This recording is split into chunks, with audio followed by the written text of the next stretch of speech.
Aziz tinglovchilar, yo'l xaritasi qoidalarini buzganlik uchun jarima ballari hisoblangan yoki hisoblanmaganligini aniqlash bu juda oson. Hozirgi video yo'riqnomamiz aynan shu mazmunda. Xullas ketdik. Mayga o'z ilovasi orqali kiramiz.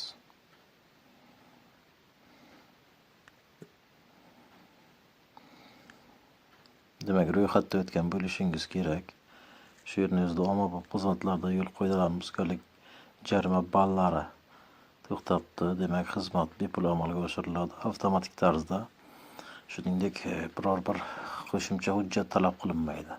Xizmatdan foydalanish qildik va bizda hozirgi holatda ball hisoblanmaganligiga guvoh bo'lib turibmiz.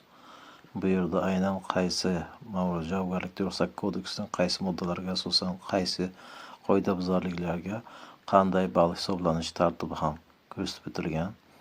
Bu bilan tanishib chiqib, shu yo'l harakat qoidalarini qilmaslikka harakat qilish juda muhim. E'tiborlaringiz uchun rahmat. Navbatdagi videolarda uchrashguncha xayr.